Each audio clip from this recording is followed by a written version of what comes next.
Cet homme est très coté, probablement parce qu'il présente le Zoom Echo d'Europe 1. Bonjour Axel de Tarlé. Bonjour Bruce. Alors 50 ans du traité de l'Elysée, donc Paris et Berlin célèbrent tout cela avec faste. C'est l'occasion aussi de faire un point sur plusieurs sujets, et notamment sur l'économie avec vous. On a 3 questions pour vous ce matin. 1. L'économie allemande nous domine-t-elle vraiment ? 2. Pourquoi ? Et 3. Est-ce qu'on peut combler l'écart ? Est-ce qu'on peut remonter la pente ? Alors, première question, l'économie allemande nous domine-t-elle vraiment ? Réponse oui, on ne va pas se raconter d'histoire. En termes de richesse par habitant, maintenant, les Allemands sont 13% plus riches que nous, alors qu'on était au même niveau en 2000. Donc oui, disons-le, nous vivons un déclassement. Car l'économie allemande est maintenant ultra compétitive. Ça veut dire quoi ? Ça veut dire des entreprises qui exportent et qui embauchent, d'où un taux de chômage en Allemagne de 5,5, inférieur de moitié au nôtre. Et puis ça veut dire des entreprises et des ménages qui payent des impôts. Résultat, en Allemagne, le budget, la sécurité sociale est excédentaire, plus 12 milliards d'euros. On sait aussi, et là c'est un bémol, qu'il y a beaucoup de travailleurs pauvres en Allemagne. Alors c'est vrai, c'est la faiblesse du modèle. Les mini-jobs, en effet, ont provoqué une flambée de ce qu'on appelle les travailleurs pauvres.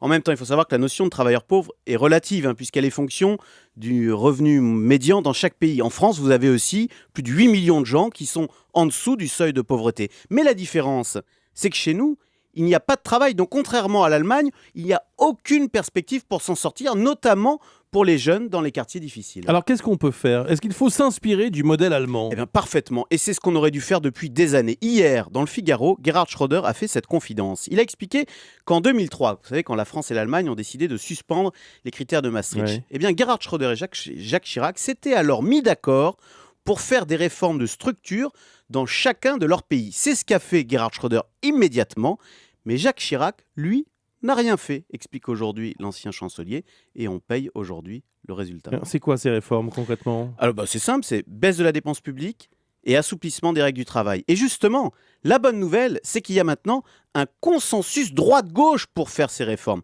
Ça a commencé, alors bien sûr, c'est pas populaire. D'ailleurs, Gerhard Schröder a perdu les élections 2 ans après ces réformes, en 2005. Mais l'espoir de François Hollande, c'est qu'il a encore plus de 4 ans devant lui, et donc la possibilité éventuellement de récolter les fruits de ces réformes qu'on est en train d'adopter au forceps.